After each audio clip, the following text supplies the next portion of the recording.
Hi everyone, today we'll discuss MCQs on appendicitis.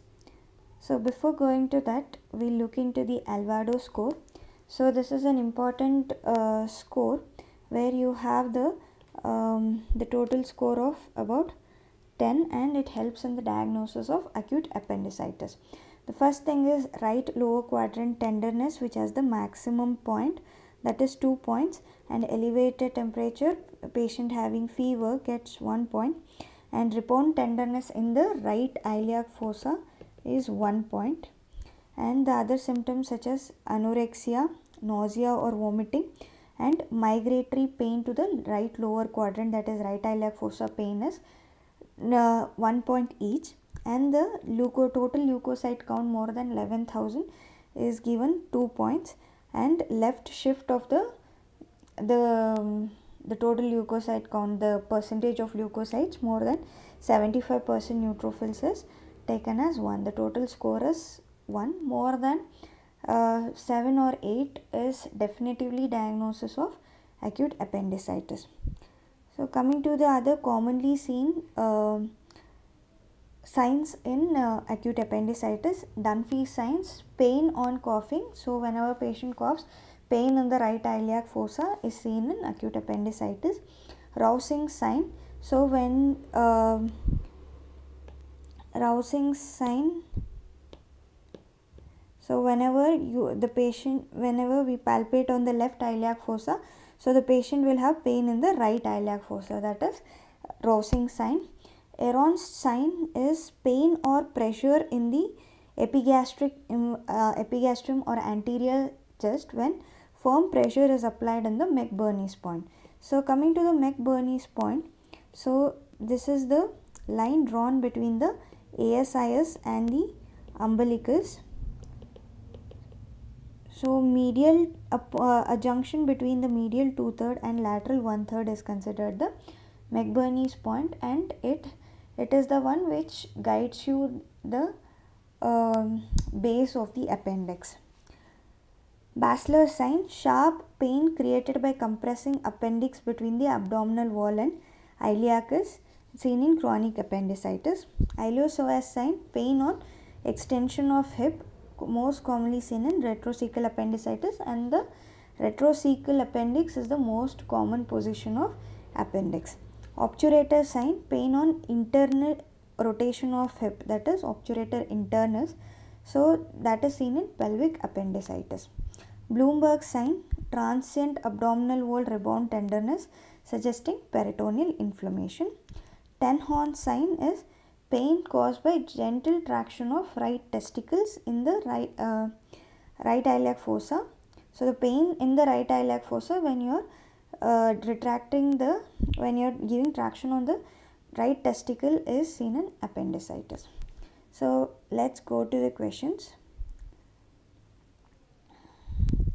The most common initiating factor in acute appendicitis is luminal obstruction, bacterial infection, lymphoid hyperplasia, perforation.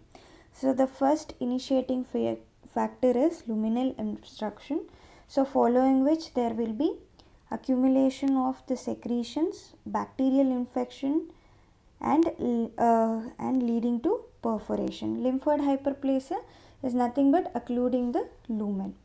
So when acute appendicitis is suspected, it can be confirmed by clinical examination. So Mcqs tenderness sometimes is also tells you that there might be chances of acute appendicitis.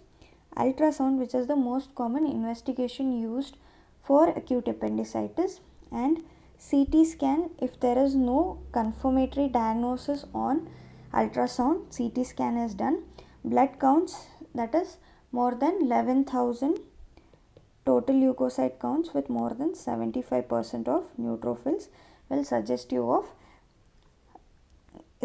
of acute appendicitis. Upper GI endoscopy has no role in diagnosis of acute appendicitis. So all these 4 options are correct. True about appendicular rupture is all except.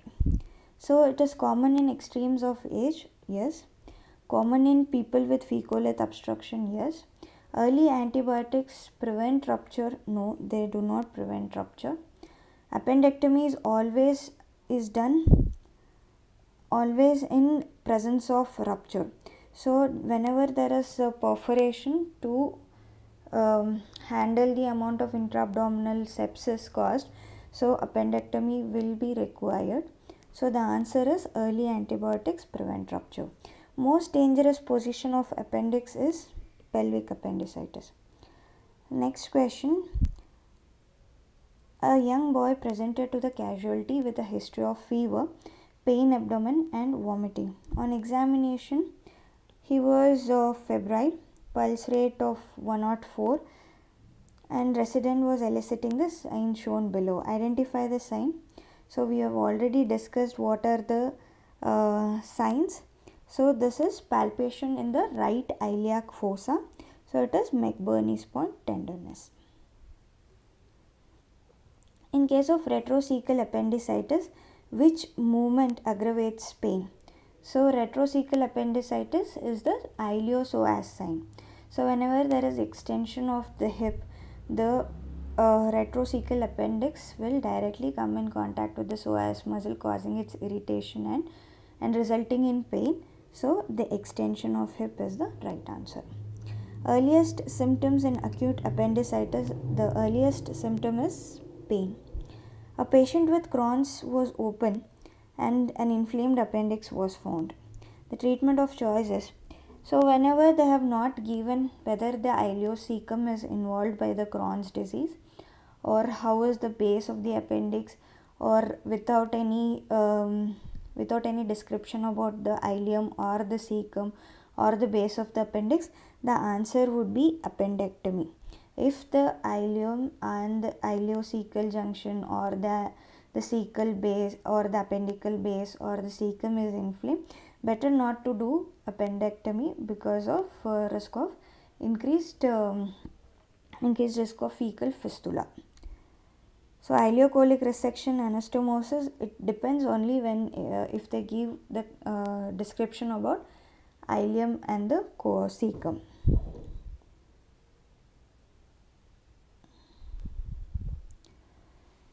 So when the rectum is inflated with air through a rectal tube, and tenderness occurs in the right iliac fossa in case of appendicitis, this is known as Bastedow sign. This is known as Bastedow sign. We have already seen what is Aron sign. Battle sign is nothing but the mastoid ecchymosis seen in skull base fracture. The frequent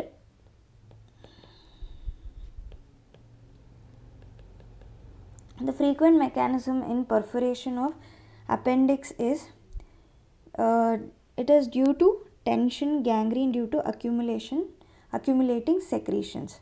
It is not due to impacted fecalith or necrosis of lymphoid patch or retrocecal infection. Acute appendicitis is due to fecalith obstruction and worms of ileocecal regions, mainly the pinworms. Okay, pinworm. So all are useful in acute appendicitis except antibiotics are used, analgesics are used, IV fluids are given, purgation, so that is not used, that is purgatives are not used in acute appendicitis. That's the answer. The most common organism isolated during perforated appendicitis is E. coli. So this is the gram-negative bacilli, most commonly seen in the gut flora. Diffuse peritonitis following appendicitis is usually seen when appendicular perforation occurs early, when perforation occurs late, particularly non-obstructive appendicitis when antibiotics are withheld. So whenever there is an acute appendicular perforation within less than 24 hours, that means the body has not given time for the omentum to go and plug into that area to contain the perforation, so it causes diffuse peritonitis. All of the following signs are not seen in acute appendicitis except. So we know that Rosing sign is seen in acute appendicitis. Murphy's sign is seen in acute cholecystitis.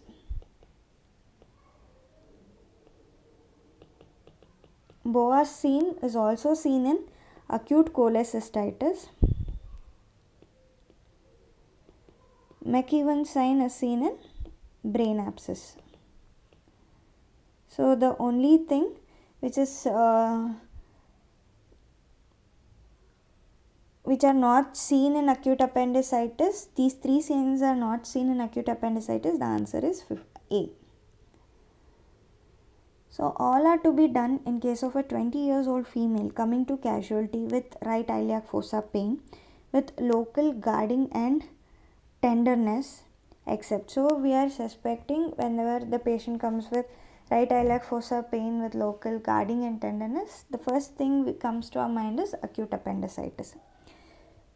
So start on investigating and keep her NPO, give antibiotics, give IV fluids and get ultrasound for the confirmation of the diagnosis and blood counts. So none of the options are given here, so none of the options are correct. Aron's sign is seen in acute appendicitis. Rousing sign is seen in acute appendicitis. A 15-year-old boy is admitted with a history of physical finding consistent with appendicitis. Which of the following findings is most likely to be positive? The most Murphy sign is seen in cholecystitis. Flank ecchymosis is seen in acute pancreatitis. So the ileosaurus sign is the positive sign. False about appendicitis in children. Localized pain is the single most important symptom. Yes. Vomiting precedes abdominal pain. No. Abdominal pain is always the first. Perforation occurs in 80% of cases below 5 years. We know that perforations are more common in extremes of age, and 60% of perforation occurs within 48 hours. That's the correct. So the option B is correct here.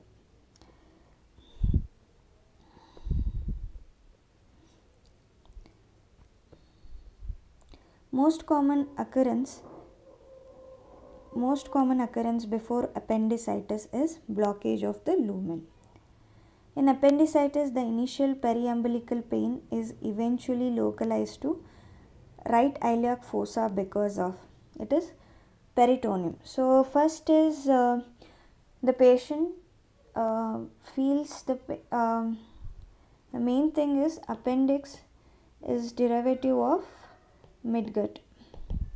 So the pain is usually localized to T10.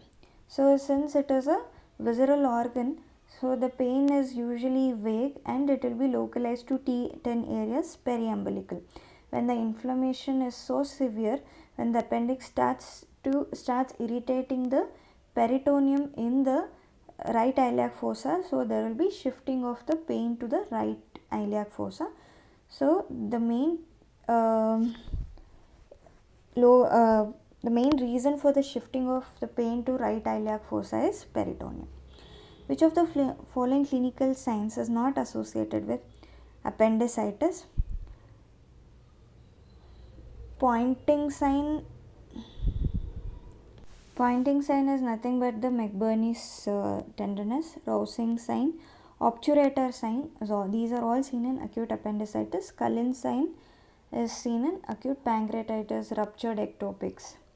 Tenhorn sign is a feature of acute appendicitis. Alvarado scale is for acute appendicitis. Which of the following organism produces signs and symptoms that mimic acute appendicitis is Yersinia enterocolitica. So from the surgery done below, so this is a specimen of acute it's a specimen of appendix. So the scoring used is Alvarado score. Alvarado score consists of, so it consists of leukocytosis, not leukopenia. So it consists of anorexia, yes. Diarrhea, no. Periumbilical pain, no, it is right iliac fossa pain. So the correct answer is B. The most common differentials diagnosis for appendicitis is, so all the four options are most commonly seen. gastroenteritis, mesenteric lymphadenopathy, intussusception, Mcqs, diverticulitis, all are differentials for acute appendicitis, but the most common is mesenteric lymphadenopathy, and that's the answer. The investigation of choice for appendicitis in children is ultrasound. Thank you.